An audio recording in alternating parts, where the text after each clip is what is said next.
Hi, everybody. It's Margie Meacham, and I'm here with another edition of our Brain Matters podcast. With me today is Mark Crowley. He's the author of Lead from the Heart, Transformational Leadership for the 21st Century. And his mission is to fundamentally change how we lead people in the workplace.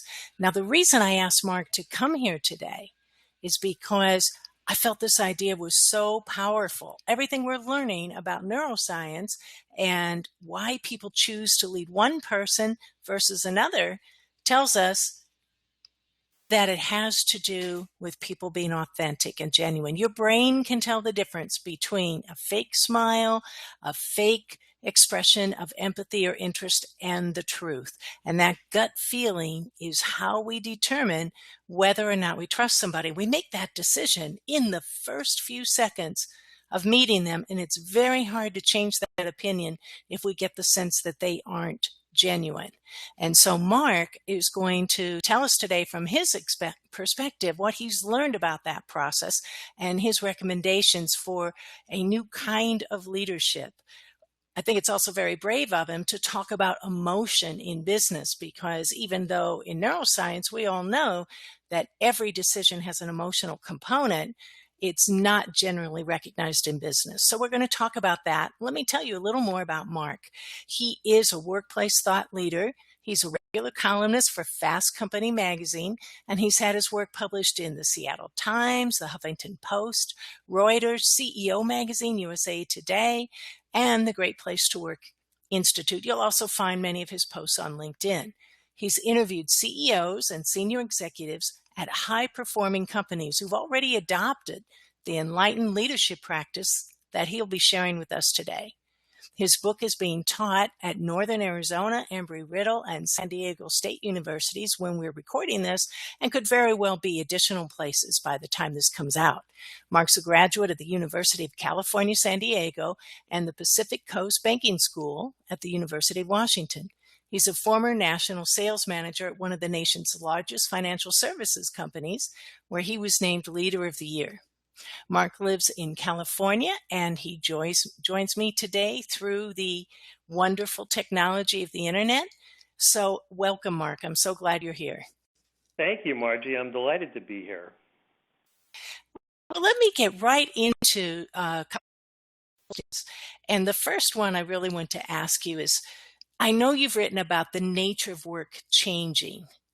So how is it changing, and what's going to make a great place to work as we look ahead to the future? Well, that's a very big question, but I think the fundamental answer is that people have changed. Human beings have changed what they want and need in exchange for work, for their effort, their commitment, their loyalty, their engagement, all the things that, in business the leaders want. And we as leaders have not evolved. We didn't realize that people were changing in what they wanted. So, when, go back 100 years ago or so to the Industrial Revolution, and I go back that far because that's how we learned to lead. This is where our traditional leadership theory was born, and it's the idea that we pay people as little as possible and we squeeze as much out of them as possible, and it's based on the idea that people are easily replaceable. And so that idea, it's a rather painful idea just to listen to, but it endures in business today. We tell people they're our greatest asset, and yet we treat them like they're our greatest liabilities. And so it used to be in the 100 years ago that people would go to work for money because money would allow them to meet their basic needs for food and shelter. And we've reached a point now where the truth is that people who are working have a much easier time of meeting those basic needs. So connecting the dots to Maslow, who said that once you meet your primary needs, you start ascending in this, this pyramid of a hierarchy of needs, that people are now coming to work looking at it and saying, hey, pay is important to me, but beyond pay, I want to have feelings of meaning and significance and happiness and purpose. I want to go home at night feeling like I'm making a difference and that my work is valued. And so you've got this major collision that's happening where people come to work, whether they're conscious or unconscious, of what they want and need, and you've got managers continuing to treat them as if they're dispensable. And so people are really miserable. And the last point I'll make on this is that, and so many people want to refute this, but it's absolutely irrefutable, that we know today that just 30% of the working population is fully enthusiastic about their work, inspired by the work they do, fully engaged, willing to do anything and everything they can to help their bosses and organizations succeed. So I guess what inspires me to do this work is just the thought, Margie, that if you had 7 people that are just on the sidelines, that if you could turn them back on, if you could reignite their spirits, how much better would organizations do if you had people coming to work really excited and happy instead of, dreading Sunday morning because they're thinking, oh man, I only have one more day to go back to work. That's kind of the pain and misery that people are in, and we really need to change how we lead and change how we manage in order to adjust to where people are today. Absolutely, Mark. I couldn't agree more. And I will definitely back you up on your numbers. That's the same research that I'm reading. And, when you say that we've changed, we don't mean this just metaphorically. Our brains have physically rewired as a result to our changing world. And that's why we expect something different from our leaders and from the workplace. And that will continue to happen as we move into more and more virtual work and more of the millennials achieving higher levels in their organizations. Their expectations are very different. So I think your timing is really excellent for a book like this. So let's talk about, go ahead. I was just going to say that, it's interesting because there's still a lot of resistance to this. This is, when you've got 100 years of a belief system and people have been rewarded for managing people in the old traditional ways, that's a group of people that's going to, resist making any changes. It's the next generation of leaders who already get this, who already are responding to it. But I'm really hoping that I can trigger the people that are currently in senior management roles, because the faster organizations respond, the better off they're going to be for themselves and for their people. Yeah, and we're talking about that huge generation, the baby boomers, who are still in leadership roles and are looking at millennials coming in, and what do they do to get ready for them? So do you have some advice for someone who sincerely wants to be an inspirational leader? They want to lead from the heart, but they're fighting all of this conditioning that they've grown up with?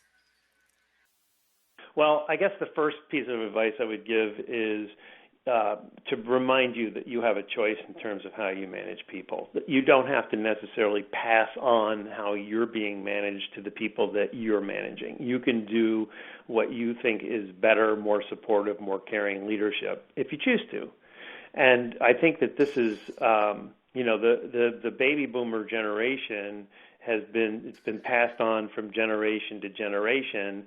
And it's interesting because when the millennials first went into the workplace, the first inclination that baby boomer managers had was, these people are not like us, and we're going to put them into shape here. We're going to make them conform. And instead, it's now companies are realizing that there's no conforming to the needs and demands of this new generation, and that they're going to have to respond to them and what these people want in order to stay put. And this is a generation that I'm sure you're familiar with isn't staying put in anything. They're basically saying, and I'm an independent contractor, and I'm going to go where I want to go. And that's because they don't feel the loyalty, they don't feel the commitment, they don't feel that authenticity you mentioned in your introduction, that people feel like, I want to stick around here for a long period of time. And that starts at the manager level. So for anyone who wants to build a great team and keep it, and then attract great people for every opportunity that they have to fill a role, where somebody moves on for whatever reason,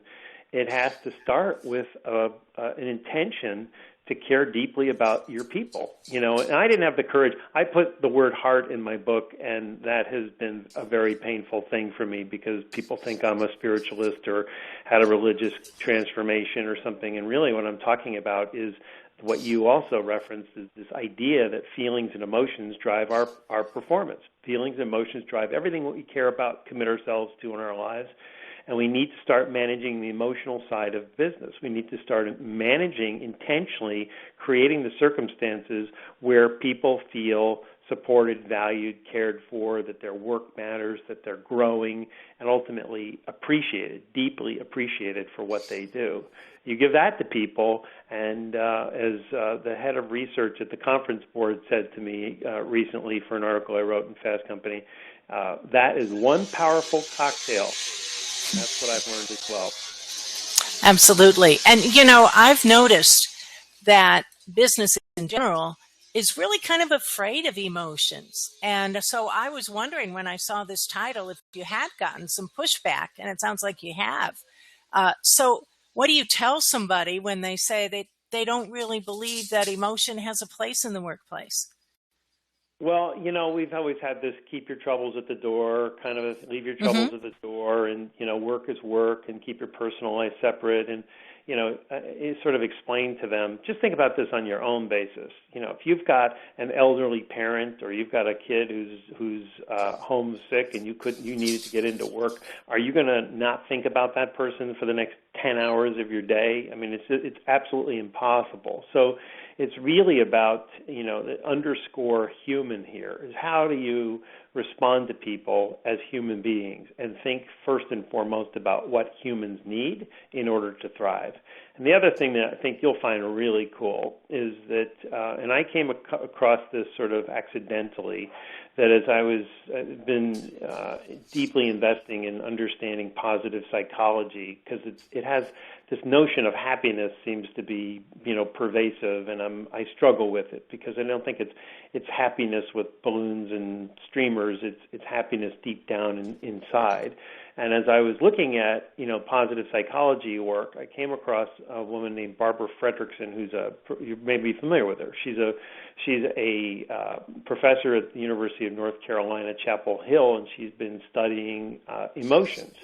And what she told me, and by the way, I really believe in synchronicities and things happening at the right time. And so this information came to me at a time where I felt I had more courage to finally express it, even though the science is sort of, again, irrefutable. What she said to me is that we now know that positive emotion, any emotion is short-lived, whether it's positive or negative emotions. But that more importantly, the positive emotions are things that every human being needs in order to thrive. And so she said, when you think about what those positive emotions are, they're things like joy and excitement and awe and love. And she said, but what we really know now that we didn't know is that every experience of positive emotion is love. Awe is love. Joy is love. Excitement is love. Feelings of appreciation, anticipation, all those kinds of positive emotions translate to love. And so we have to be grown-ups and say, well, then really what we're saying is that engagement comes down to love. And so at the conclusion of every speech I've ever given, I'd say, I'm going to leave you with one piece of advice. If you remember anything from anything that I say, it's this: love your people. And, you get people, I'm talking for an hour and a half, and you get people with tears in their eyes when they hear it. And I've been building up for it for an hour and a half. It should have been obvious to them that that's where I was going. But it's when you hear it, you go, we really are dealing with human beings here. We really are dealing with people. And that's what I would want. And that's the connection, is when people can say, that's what I want, and that's what I want to give my people, that's where this change is going to happen. And it must be so cool for you to be standing there watching the light bulbs go off. You can just literally see it in their faces. I'm really kinesthetic, so I feel it. Okay. I can just feel it, and it's like a wave of energy that comes from them to me. I'm serious, Yeah. Yeah. I'm not a visual guy.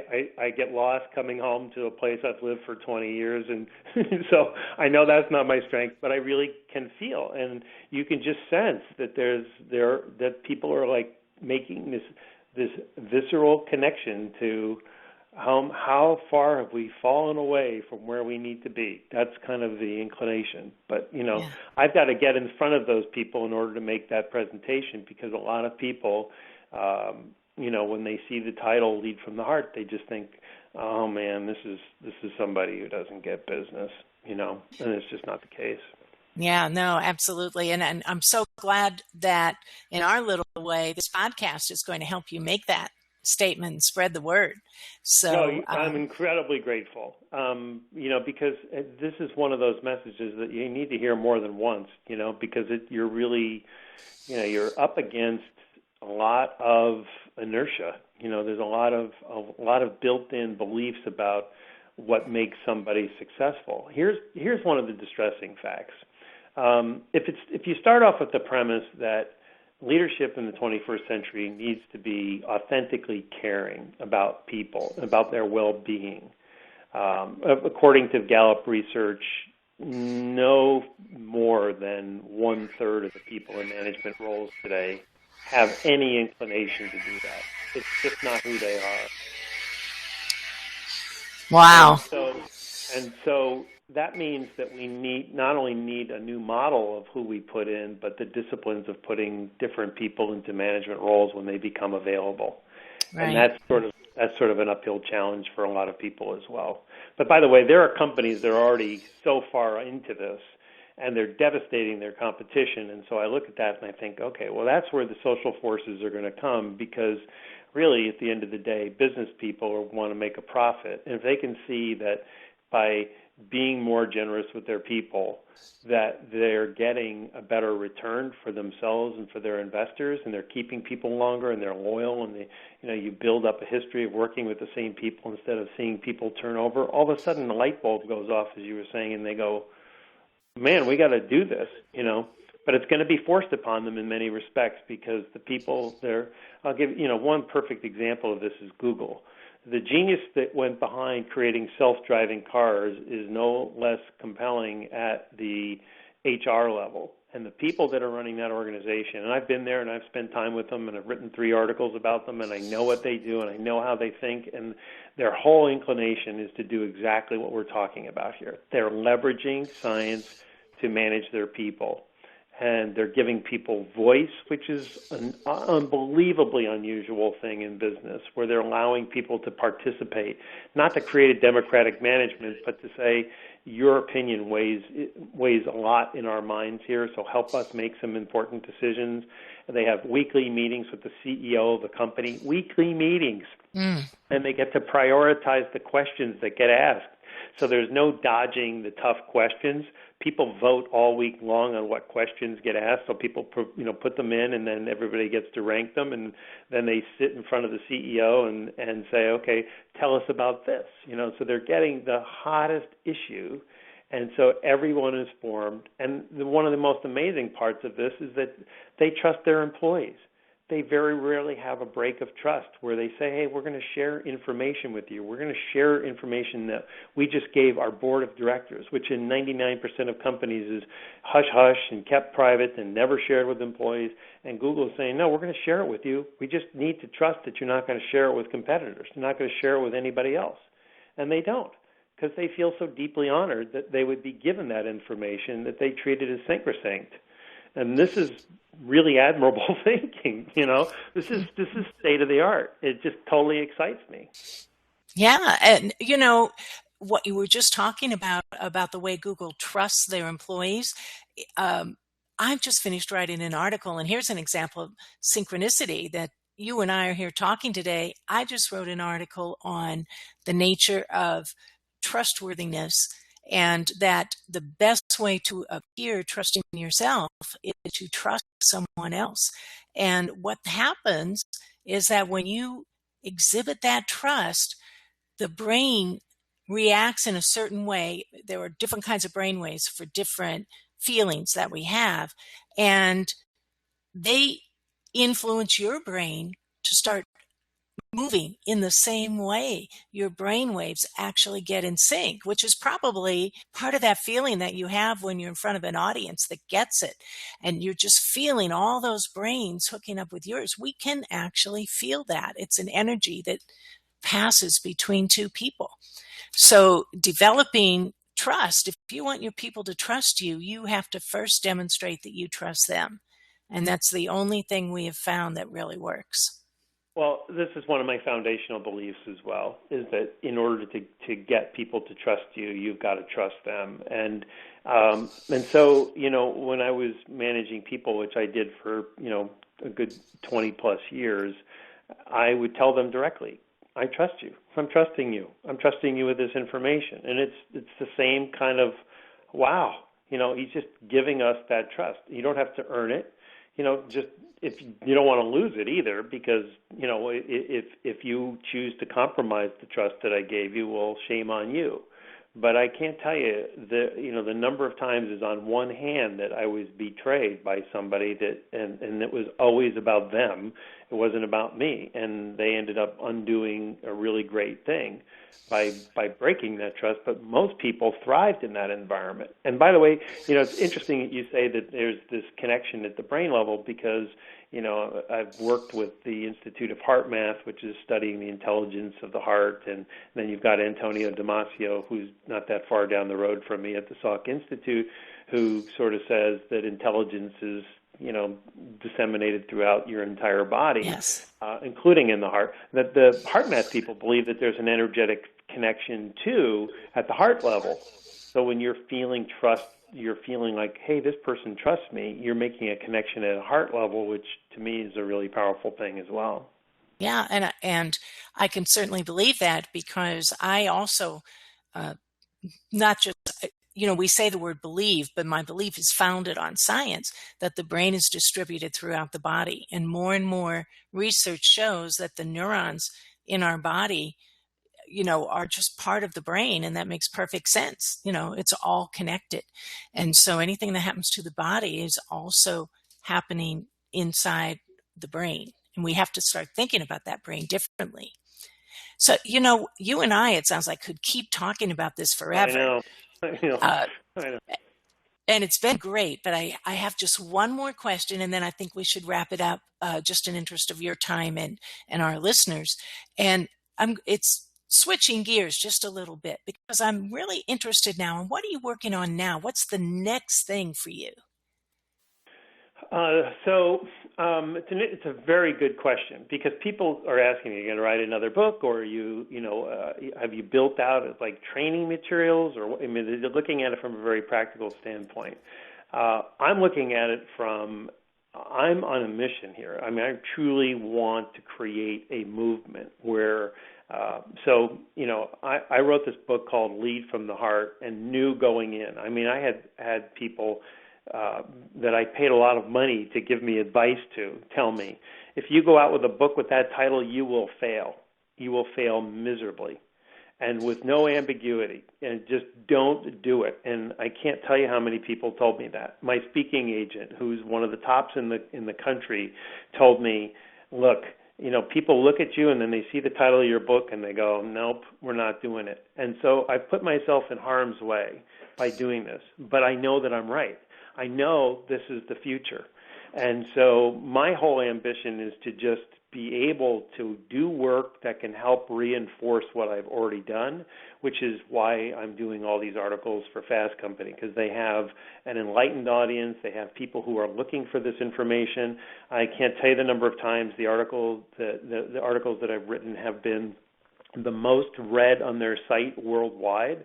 And I'd love to go, well, that's all because of me. And it's not. It's because I'm bringing information where people are like, this is what I want to believe, but we've been told you can't believe that. You can't believe the heart. You can't bring emotion into business. And it's not bringing emotion into business. It's reinforcing the humanity of people and what people need in order to thrive.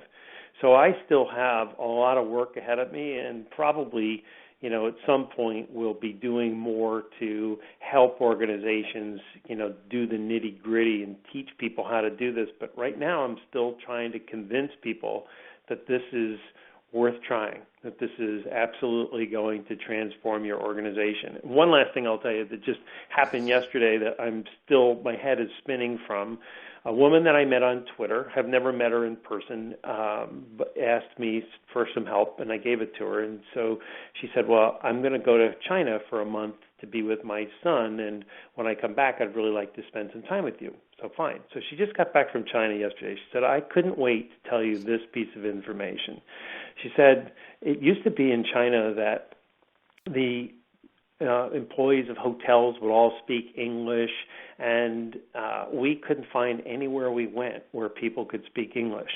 And she said the reason is because China, as an enterprise, if you will, as a business entity, as a global business entity, no longer believes that they need America to succeed. And so they're not leaning in our direction anymore. They're not deferring to us any longer. They believe that they already have the greatest economy and that they're going to be the dominant economy going forward.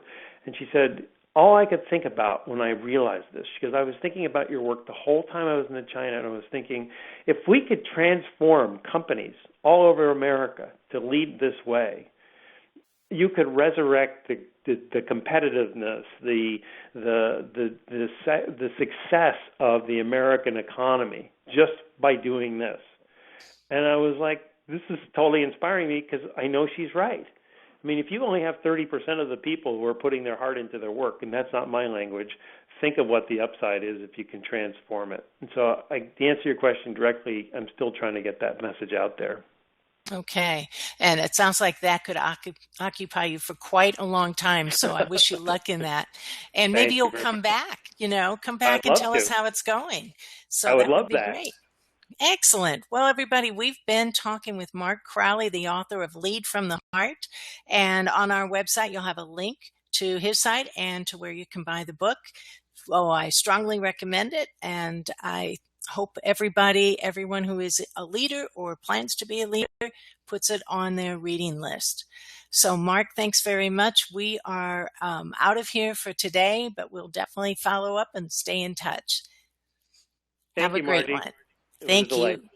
Bye. Bye.